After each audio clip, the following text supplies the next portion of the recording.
March 1975, the Copa Room at the Sands Hotel was electric with anticipation. 1,200 people packed into the red velvet seats, cocktails in hand, cigarette smoke creating a hazy atmosphere that somehow made the chandeliers look even more glamorous. This was vintage Las Vegas. This was the world Dean Martin had helped build. Dean was 3 songs into his set. The band was tight behind him, the rhythm smooth and swinging. He was in the middle of Everybody Loves Somebody, his voice warm and effortless, when he noticed the commotion at Table 7. Table 7 was always trouble, not because of the location, front and center, best seats in the house, but because of who sat there. The front tables at the Sands were reserved for a particular clientele, high rollers, casino executives, and men whose business cards never quite explained what they actually did for a living. Tonight, Table 7 held Sal the Bull Pagano and 7 of his associates. Sal was an enforcer for the Chicago outfit's Las Vegas operations. He was a big man, thick-necked and heavy-handed, with a reputation for violence that even other mobsters found excessive. He'd been drinking since dinner, and his voice was getting louder with each round.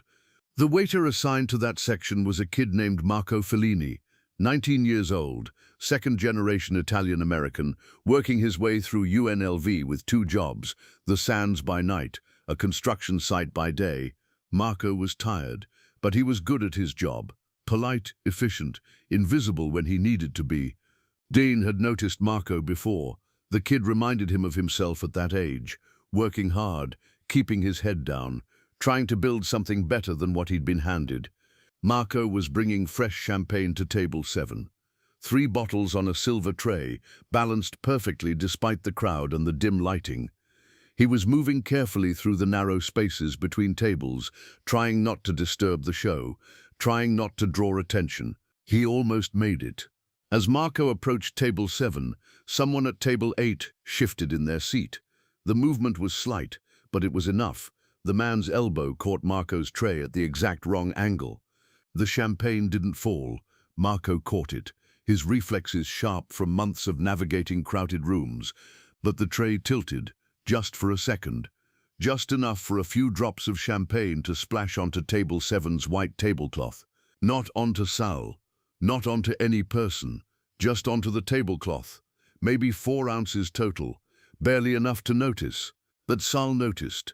Dean saw it happen in slow motion, saw Sal's head turn, saw his face darken, saw him stand up, his chair scraping against the floor.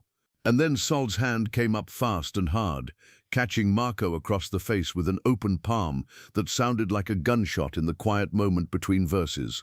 The slap echoed through the Copa Room. Marco stumbled backward, the tray falling from his hands, bottles shattered on the floor. The crash was enormous in the sudden silence. 1,200 people gasped in unison. Dining stopped singing mid-word. His mouth was open, the note dying in his throat. The band, confused, kept playing for another few bars before trailing off into awkward silence. Dean stood at the microphone, looking at Salah, looking at Marco, who was on his knees now, one hand pressed to his reddening cheek, surrounded by broken glass and spilled champagne.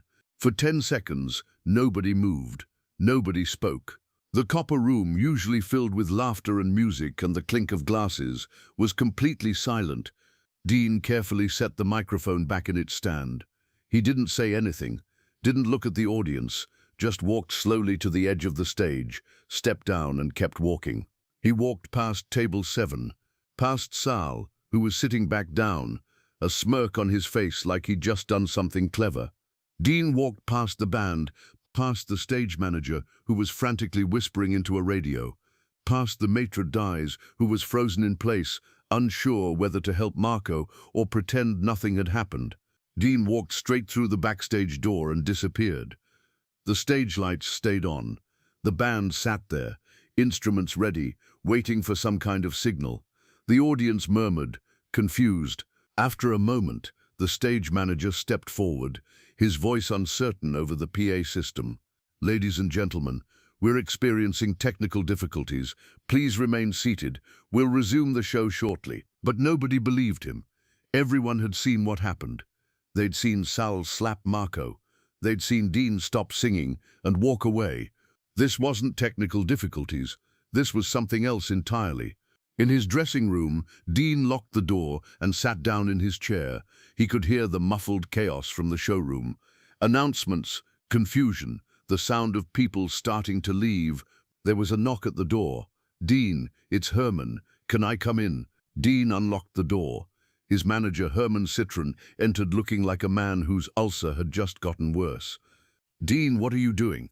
There are 1,200 people out there. The show's over," Dean said quietly. "Over. Dean, you've got another hour scheduled. You can't just—" "I can, and I did."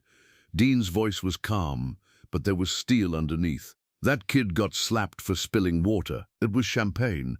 It was nothing, a few drops on a tablecloth, and Sal hit him like he was disciplining a dog." Dean stood up. "I'm not performing in a room where that's acceptable." Herman's face went pale. "Dean, do you know who Sal Pagano is? Do you understand what you're doing?" "I know exactly who he is, and I know exactly what I'm doing." "He's connected, Dean. Chicago outfit. If you embarrass him—" "I didn't embarrass him. He embarrassed himself. I just stopped performing while he did it." There was another knock at the door. Harder this time. Insistent. Herman opened it. Standing in the hallway was a man in an expensive suit. Not one of the Sands staff. Someone else. "Mr. Martin, my name is Anthony Scarpetti. I need to speak with you. It's important." Dean recognized the name. Big Tony Scarpetti. Not an enforcer like Sal. An actual boss. The man who ran the Chicago outfit's Las Vegas operations. "Come in," Dean said. Tony entered, and Herman started to leave. "Stay," Dean told his manager. Herman stayed. Tony looked uncomfortable, which was unusual for a man with his reputation. "Mr. Martin, I heard what happened. I'm here to address the situation." "What situation is that?" "Sal Pagano's behavior was inappropriate.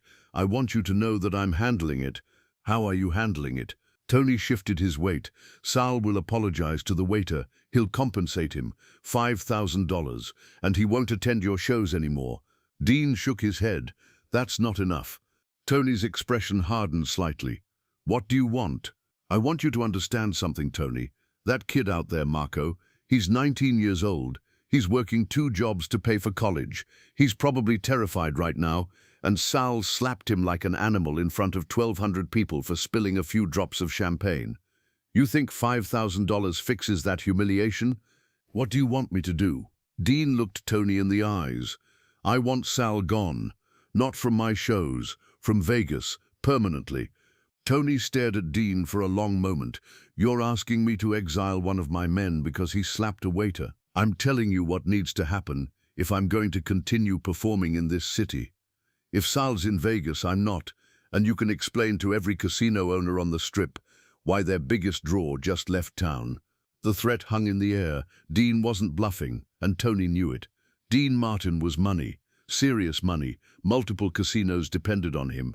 If Dean left Las Vegas, the financial consequences would ripple through the entire mob's Vegas operations. Tony's jaw worked silently. He was calculating. One enforcer, even a good one like Sal, versus the goodwill of every casino in Vegas. It wasn't even close. "Sal will be gone by morning," Tony said finally. "I want Marco to know he's safe, that there won't be retaliation. You have my word. Sal is leaving Vegas tonight. He won't be back." Tony turned to leave, then stopped. "For what it's worth, you're right. What Sal did was out of line. Way out of line. He embarrassed all of us." He paused. "You stopped your show. You walked off stage mid-song. I don't think you've ever done that before." "I haven't." "That's how I know you meant it." Tony nodded once. "Sal will be on a plane to Chicago by midnight, and Mr. Martin, we won't have this kind of problem again." After Tony left, Herman collapsed into a chair. "Do you understand what you just did? I protected a kid from getting hit for doing his job. You just exiled a mob enforcer from Las Vegas. You leveraged your entire career to defend a waiter you don't even know." Dean shrugged. "Some things are more important than performing." The next morning, Dean came to the Sands early. He found Marco in the break room, his cheek still swollen and bruised. "How are you feeling?" Dean asked. Marco stood up quickly. "Mr. Martin, I'm so sorry about last night. I should have been more careful with the tray." "Stop." Dean's voice was gentle but firm. You didn't do anything wrong. You know that, right? Marco's eyes filled with tears. He hit me, in front of everyone. I've never been so humiliated. Dean sat down next to him. What Sal did wasn't about you. It was about him needing to feel powerful, to prove something to his friends. You were just convenient. They're firing me. They said the incident caused too much disruption. Who said that? Mr. Patterson, the floor manager. Dean stood up. Wait here. 10 minutes later, Dean was in the casino manager's office. I heard you're firing Marco Fellini. Patterson looked nervous. Mr. Martin, it's complicated. The incident last night wasn't his fault. I was there, I saw the whole thing. I understand, but Mr. Pagano is gone. Left Vegas this morning, won't be coming back. So there's no reason to fire Marco, unless you're telling me the Sands punishes employees for getting assaulted by customers. Patterson swallowed hard. Of course not. I'll make sure Marco keeps his position. Good. Dean pulled out his checkbook. And I want you to give him this. He wrote a check for $10,000. This is from me. Not the casino, not Salar's apology money. This is because nobody should get hit for doing their job, and Marco deserves to know he has value. Dean handed the check to Patterson. Make sure he gets it. Today, that afternoon, Marco received the check. He also received word that he still had his job, that Sal Pagano had left Las Vegas, and that Mr. Martin had personally intervened on his behalf. Marco tried to thank Dean, but Dean's assistant told him, Mr. Martin doesn't want thanks, he just wants you to finish college. Marco did finish college. It took him 6 more years, working 2 jobs the entire time. But he graduated from UNLV in 1982 with a degree in accounting. He sent Dean an invitation to the graduation ceremony. Dean couldn't attend. His health was declining by then, and he rarely left Los Angeles anymore. But he sent a check for $5,000 with a note. Congratulations on your graduation. You earned this. Not because someone slapped you in 1975, because you kept working after they did. That's real strength. Keep building your life. I'm proud of you. Dean Martin. Marco framed the check. He never cashed it. He kept it on the wall of every office he worked in for the next 40 years, a reminder that Dean Martin had stopped his show, walked off stage, and used his entire career as leverage to protect a 19-year-old waiter he'd never met. When Dean Martin died on Christmas Day, 1995, Marco sent flowers to the funeral. The card read, In 1975, you stopped your show because someone slapped me. You taught me that I had value, that I deserved respect. I've spent 20 years trying to live up to that lesson. Thank you for seeing me when I was invisible to everyone else. Marco Fellini. Dean's daughter, Diana, read the card at the funeral. She had no idea what it referred to. She'd never heard this story. After the funeral, she asked Herman Citron about it. Herman, now in his 80s, explained what had happened that night in March 1975. Your father walked off stage mid-performance, Herman said. In 40 years, I never saw him do that. Not for illness, not for personal problems, not for anything. But he did it that night, because a kid got slapped for spilling champagne. What happened to the man who slapped him? Diana asked. Sal Pagano. He was on a plane to Chicago by midnight. The mob boss personally exiled him from Las Vegas because your father said Sal had to go. And Dean made that demand knowing it could have ended very badly. Sal was connected, violent, and unpredictable. But your father didn't care. He cared about Marco. Dana was quiet for a moment. Did Dad ever talk about it? Never. Not once. It wasn't about getting credit. It was about making sure that kid knew he mattered. Years later, when Diana was going through her father's papers, she found something interesting. A letter from Marco, dated 1990, 15 years after the incident. Dear Mr. Martin, you probably don't remember me. I'm the waiter from the Sands who got slapped in 1975. I wanted you to know that I'm doing well. I'm a CPA now, working for a firm in Las Vegas. I'm married. I have 2 daughters. I never cashed your graduation check. I framed it. It hangs in my office. People ask me about it sometimes. They see a check for $5,000 from Dean Martin and they want to know the story. I tell them that you stopped your show because someone hit me, that you walked off stage to defend me, that you made the man who hit me leave Las Vegas forever. They usually don't believe me. They think I'm exaggerating. They think there's no way Dean Martin would risk his career for a waiter. But you did. I've thought about that night almost every day for 15 years. I've thought about what you taught me, that everyone deserves respect, that violence against service workers isn't acceptable, that people in power have a responsibility to protect people who can't protect themselves. I try to teach my daughters those same lessons. I want them to grow up knowing that how you treat people, especially people who serve you, says everything about who you are. Thank you for stopping the show. Thank you for walking away. Thank you for making me matter. I will never forget it. With deepest gratitude, Marco Fellini. Attached to Marco's letter was Dean's response, a carbon copy he'd kept. Marco, I remember you. I remember that night, and I'm glad you're doing well. You're teaching your daughters the right lessons. Respect isn't something you demand, it's something you give, especially to people who are working hard to build better lives. You mattered then, you matter now, not because I stopped a show, because of who you are and how hard you've worked. Keep being a good father. Keep teaching your daughters. That matters more than anything that happened in 1975.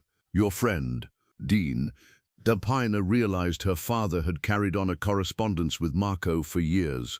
Quiet letters, no publicity, no stories in the press. Just two men who'd been connected by one moment in 1975, when violence happened, and Dean Martin said, "No more. Not here. Not to this kid." The story of that night became legendary among Las Vegas service workers. It wasn't in the newspapers. It wasn't on television. But it spread through the restaurants and showrooms and casino floors like wildfire. Dean Martin stopped his show because a waiter got slapped. Dean Martin walked off stage to defend someone who couldn't defend himself. Dean Martin made a mob enforcer leave Las Vegas permanently because violence against workers wasn't acceptable. It changed how some people thought about power, about responsibility, about what mattered. Sal Pagano never returned to Las Vegas. He spent the rest of his career in Chicago, demoted and diminished, a cautionary tale about what happened when you embarrassed the outfit by hitting a waiter in front of Dean Martin. Marco Fellini built a good life. He raised his daughters. He taught them to respect service workers. He never forgot the night a famous singer stopped performing to protect a kid nobody else cared about. And Dean Martin, he never talked about it, never mentioned it in interviews, never used it for publicity, because that's not why he did it. He did it because a 19-year-old kid got slapped for spilling champagne, and that was wrong, and Dean Martin was in a position to do something about it. So he did. He stopped the show. He walked off stage. He leveraged his entire career. And he made it clear, you don't hit people for doing their jobs. Not in my showroom. Not in my city. Not anywhere. That's power. That's principle. That's Dean Martin.